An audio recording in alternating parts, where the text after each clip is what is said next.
N'ọmụ nwa bụ Eke Hit na Okija Nkata ọgwụ iyi ka iyi udere na-eri ozu na nke ikpeazụ a na mụ na-ekwu arụsị agọrọ Chukwu mụ na-ekwu ọha na eze nsi na eze ụmụnna di high tension nke ikpeazụ aka na-ebi ụmụ okorobịa ike. Eke Hit na-eje ụka once in a year. Ihe nji eje ụka once in a year bụ na akwụkwọ nsọ gwara sị anyị give what belongs to Caesar and give what belongs to Christ. Nye nsọpụrụ onye nsọpụrụ rubere maka na ọ bụrụ ngụwa kere onwe gị. Onye ọbụla nwere ebe o si wee bịa ụwa. So ọ bụrụ na ngụnwa bụ dibịa berivu na Chukwu anọghọ ịma na ịbụ dibịa na ịbụ onye arụrụ ala hapụkwara ọkwa ka ọ dị n'ọdịnala ka ọ dị na dibịa imirikiti ka a kpọrọ ma one ka a ghọtara ntu a ka ọ dị n'ụka ntu a ka ọ dị na dibịa. Ihe na-agba ndị mmadụ ebu na ọgwụ ọbụla ị gwụrụ karịa 4 days ma ọrụ ha ọrụ ma na ọgwụ a ma nrụzi ọrụ ọzọ onwe ihe meele gị in future by grace of God ọ bụrụ banye ọgwụ a gwọrọ gị sigo na ibe na be Eke Hit ma ịgwọta ọgwụ ma ọ karịa 4 days ma ọ bụrụ na ọgwụ a arụ ha ọrụ you should come and take your money back. Ọ ihe na-ekwu onye ọbụla asị na itego na-asụ na ite na-asụ asụ ka mmiri ọkụ na-asị asị ihe na-ekobu ezumezu eji were egbu ite a na-eko okuzi ọgbụgba ọ na-akụsi mmiri igosi na oburugo overload maka mgbọrọgwụ na ihe niile ahụ igburu egbu adịgo overload ụkọwana na-agụsi mmiri ọ mgbe ahazi ka ihe na-eme ga-eme gịnị ya sala ọkụ Chineke nna kesịara ụmụ nwaanyị were business bidoro ha na ngada simple as ABC. Container ka ọ bụ ka kiosk ka ọ bụ supermarket. Container karịrị nke onye America na-atụ agụọ ya agụ nke bụ nwa bụ nwoke na-awọ mmụọ otu mana efu ego ndị gbara nwaanyị nkịta agụọ ọgụọ ya edo omegapụ ikpu na ego ndị apịa ọmụ nwa gwụrụ ọ bụrụ na ịgba n'ihi na-agba achagwo mana ị na-enwe kọstọma ekwu m na mma gwụrụ ọgwụ ikpu emeghị gịnị a na-afụ gị ụfụ gị masị ma ọ na-afụ gị na ọrụ na-abịa ma ọ na-afụzi gị na ọrụ abịa na yusabi ọ bụrụ na ị na-azụ ahịa kwa ahịa ị na-azụ anaghị aga ọfụma Eke Hit ya bụrụ gị ọgwụ ahịa ị na-azụ anaghị aga ọfụma ọ bụrụ na ị na-atụ ọrụ mụ anakwa ekwu okwu ịtụ ọrụ ka edebe ya wọ mmụọ otu na ọ bụ nke a mụ na m nọ na nke mbakịta bịa ebe a na ọ bụrụ na ọ nwere mgbada ị ga-enye PO kịta wetara anyị ebe a nọ ebe a na ọ bụrụ na m eme otu mmiri akụ maka mgbada wee na ka m kwụsị ime dibịa m nọ ya ebe a na 30 minutes ma mgbada akwụ ọgwụ ụgwọ ka m mechie ime dibịa ka ma na m amụghị ọgwụ m na-agwọ ha yes ị ga-eji bịa bụrụ mụnwa bụ Eke Hit bụ na mụ na-agwọrọ ụmụaka ọgwụ mgbada na-agwọ ọgwụ na ndị mmadụ si na dibịa amụghị ihe ọ na-eme a na-apụta na Facebook na social media ife dibịa kịta ji apụta ọla arụ bụ na we are in the digital world anyị nchabago na corruption. Ị na-asụ na digital world one was a corruption. Corruption na Eke Hit ga mmalụ kedu ebe afa Eke Hit si wepụta and kedu ezigbo afa ya na Eke Hit arakwa ya maara ji ma ọ na-asịrị gị asị o agwara gị eziokwu mma nwanwụ asịrị gị asị mma nwanwụ ọ ya ka m ji gaa na mọshụwarị iji wee gbasa ọgbụgba ndị mmadụ na ihe ọbụla ọ pụrụ gị mee n'ụwa a na ụgwọ ọrụ ya mmehie bụ gịnị ọgbụ ọnwụ maka na akwụkwọ nsọ gwara anyị bụrụ eziokwu ya eme ka ya si n'orume gịnị believe in word of God na akwụkwọ nsọ dịkwa ire okwu Chukwu dị ire akwụkwọ nsọ dịkwa ire Eke Hit bụ nwaanyị nwụrụ challenge marriage ka m lụrụ ọrụ di ya wee promise eme iru furu my first house furniture ya ma ọ bụrụ na ọ gwụrụ ya Chineke na-eme ebere mgbọsị m gwọrọ ọgwụ a maka Chukwu agba m ọtọ ọ gwụrụ ọgwụ ya bụ nje gwọta ma ọ bụrụ ọgwụ a maara aka ana m agba otu ị na-afụ utu m anya korokoro mgbere mgbọrọgwụ eji akpa mgbọrọgwụ tisi ya na ntị tii n'anya jibe n'ọhịa bata mgbọrọgwụ ngwa ọgwụ aghọrọ ọ dị nwaanyị ya nyere m ego nji wee roof my first house wee nọzi ebe a sị na afọ m ahụ ka m gbazi ego my name afọ m bụ Ekene Igbo Ekpeze the man na-ewere sị na Ekene Hit ya mana afọ m bụzi Eke Hit ya na m na-eme hit na m na-eme ihe ụzụ n'ọsọ m mere ihe ụzụ ọ fụrụ n'anya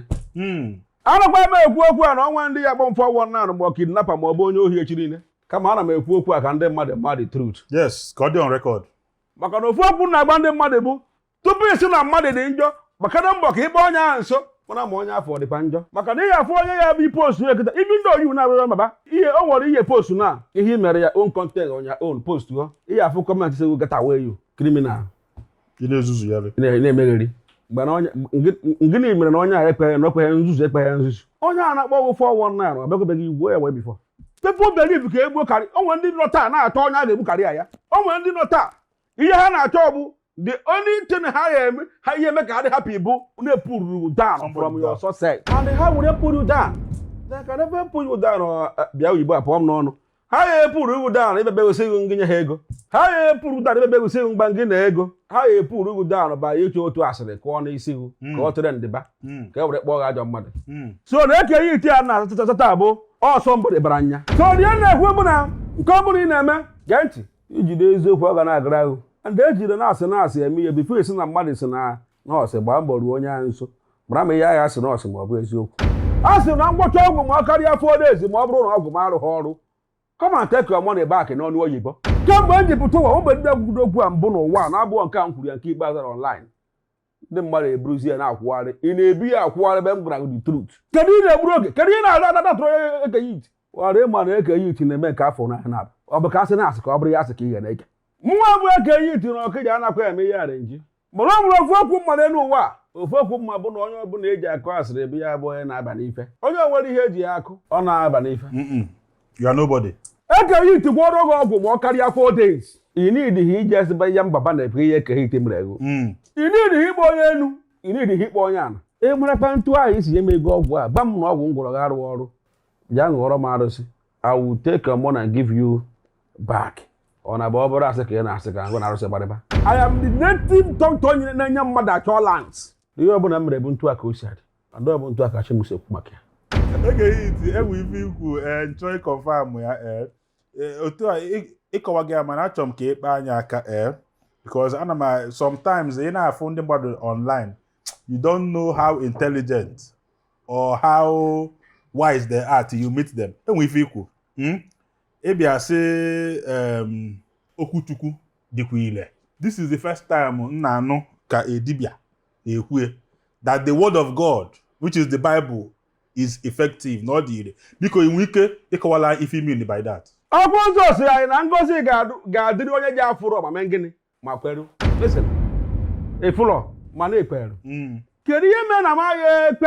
na okwu Chukwu dị ire ebe m maratana na ọ bụrụ m kere onwe m every human being was created by oyibo nke anyị na-apụtara onye ọbụla dị n'ụwa kere by Chukwu okike abịa amaghị ọ bụ gị nwa kere onwe gị ịma mgbe ebughị n'afọ n'ụwa ịma mgbe a mụrụ gị n'ụwa ịma mgbe ị na-egbe igbe ịma mgbe ị na-ada ọdụ ịma mgbe ị na-akwụ ọtọ mba ịma mgbe ị bidoro bido ikwu okwu n'oloyi nwaanyị na-eyi ya believe na okwu Chukwu dị ire listen Eke Hit na-eje ụka once in a year ihe eji eje ụka once in a year bụ na akwụkwọ nsọ gwara si anyị give what belongs to Caesar and give what belongs to Christ nye nsọpụrụ onye nsọpụrụ rubere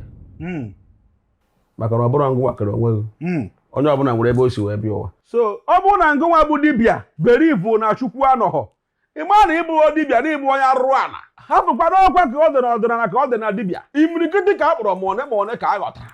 gịnị ka a kpọrọ ma one ka a ghọtara ntụ a ka ọ dị n'ụka ntụ a ka ọ dị na dibịa ihe eji na ihe jupụtara n'ụka bụ sọ ndị wayo sọ ndị ntụ na mgba ihe dị after bụ that tithe and offering iwere ezie esi na Chukwu ana ihe eji na dibịa kịta jupụtara na wayo dibịa jupụtara na abarakata aba ihe afọ onye ya agwụja ama o jiri maka na for example na ọ bụrụ ezigbo ọkwụ aka ma a na-akpọ akwa ọkọ tigburu akị n'ọba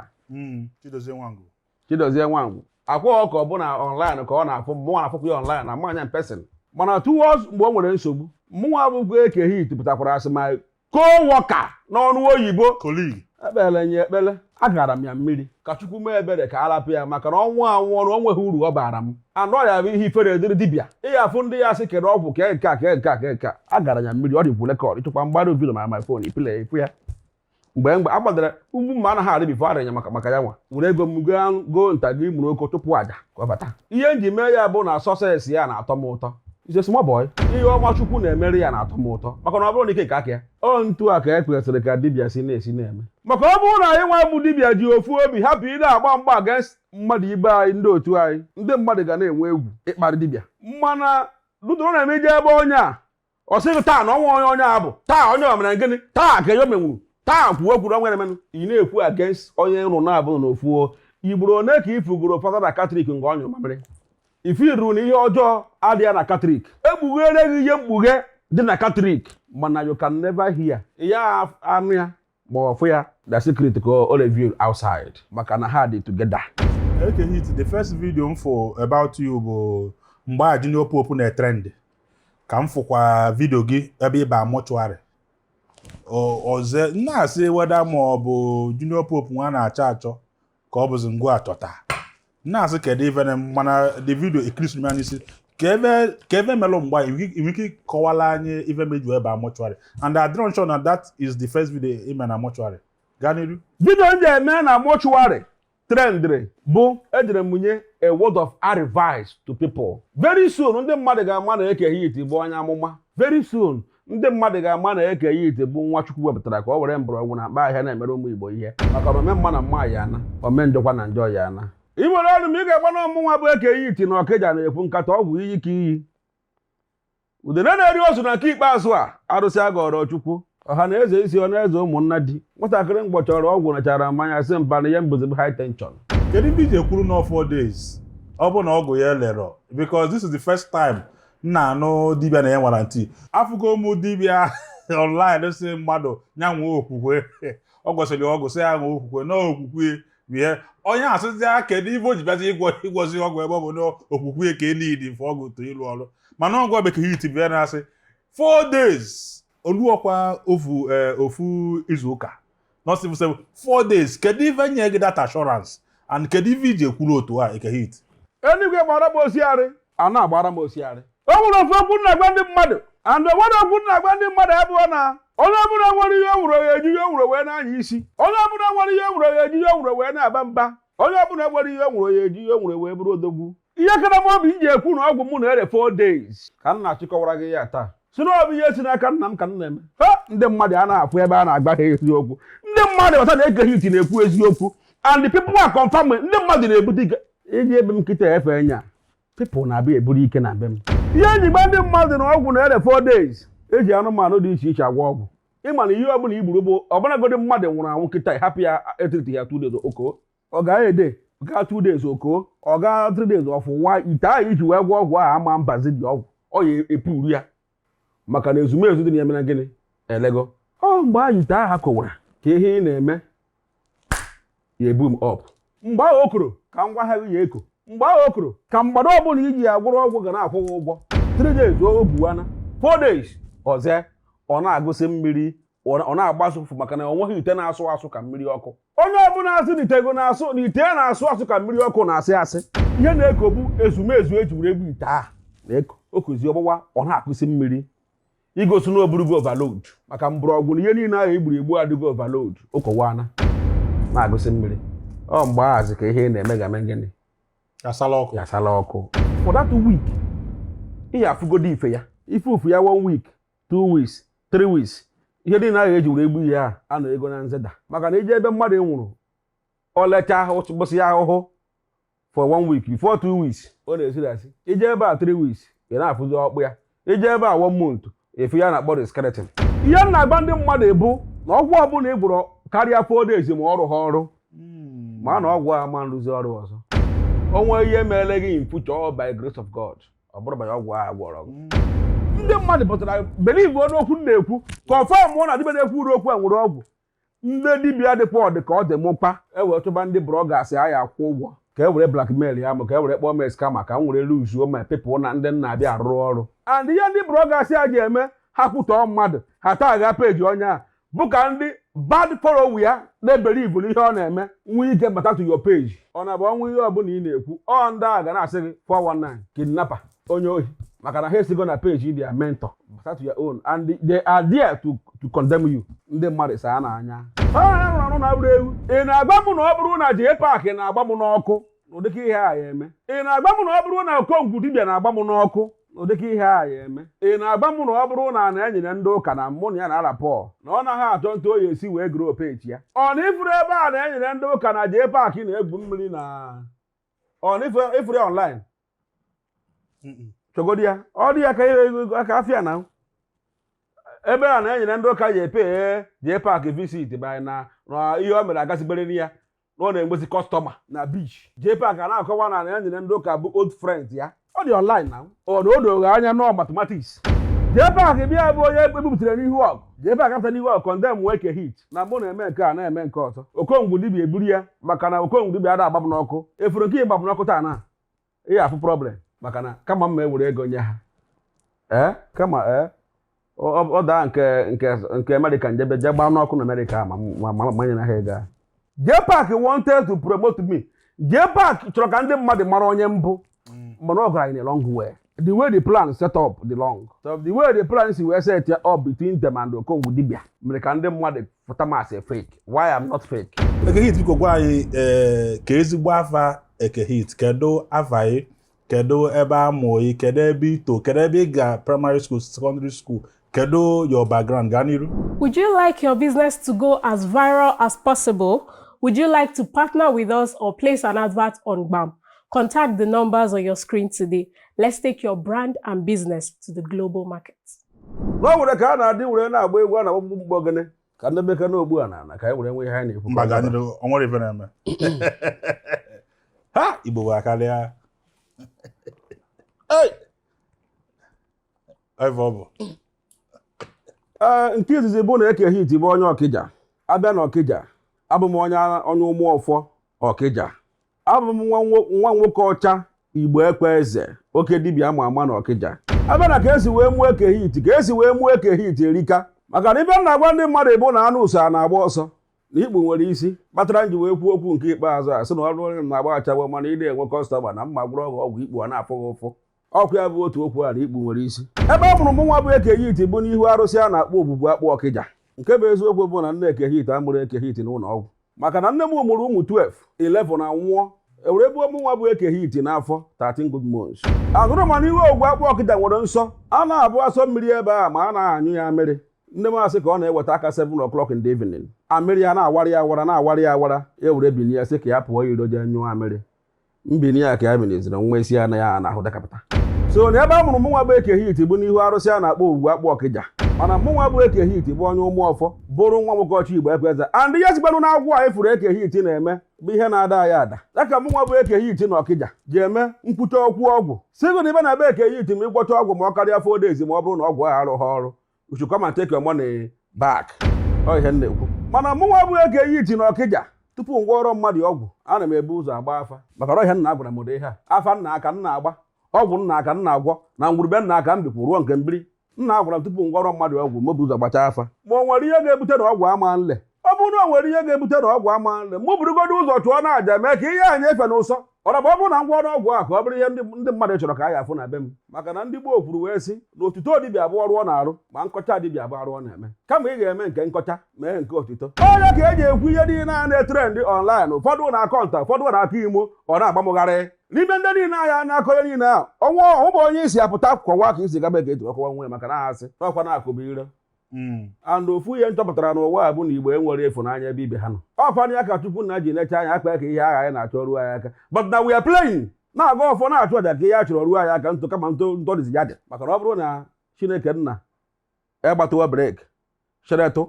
ka anyị nwee ọgụgụ isi nwee nchegharị n'ime onwe anyị nwee ike fụ mmadụ ibe anyị n'anya ka a si fụ onwe anyị nwee ike na-eme mmadụ ibe anyị na-aga n'iru anyị na-ekpekpere ka ọganiru ya kwudosi ike. Ọ bụrụ na Chukwu na-enwe ntu a, ọ bụrụ na Chukwu mee ka ihe anyị na-achọ bịa ntụ gị na ebe a ka eji ikwu okwu nwanne gị were gbagbuo onwe ya ekwu okwu. So na anyị bụ nwa bụ ndị Igbo kwesịgodịrị ka anyị nwee ịfụnanya n'ime onwe anyị. Eke Hit kọwala anyị chọrọ ịma ka isi bido ọlụ dibịa ikwugo na ọma ya ama mana ịma na nkwa ndị na-asị na va jele ụka jesie ụka ikwugo na ị ga St. Paul because ana m eche ka nnụ na ị ga Arabic Marriage School ma ọ bụ gọọmenti school mana anụgo St. Paul nwanụ nọ skuulu ndị ụka so amụrụ m ijele ụka ka ọ bụ amụrụ anyị ozugbo ị na-eto si na ụzọ omenala wee tobe gaa n'iru. Eke Hit ị na-ene anya ihe asabụrụ mansaba na Catholic Church mesịa mgbe ahụ anyị abaa watchman. Abịa na watchman eso m na ndị ozi den mgbe ọ nọ ekwe ebe a na-ebukwa mma mgba Eke Hit butere amụma ọnụ ya adị m na Nkata n'ebe ihe Chukwu tupu m kwuo okwu na-abụ n'ụtọ na 5 mma akpọrịrị Chukwu afa maka na ihe ha ji were eto so n'otu a ka nsotebezie eso m na ndị na-eme ifu dibia na ịbụrụ nya mfe oke iyi akpalere sọbaghị oyi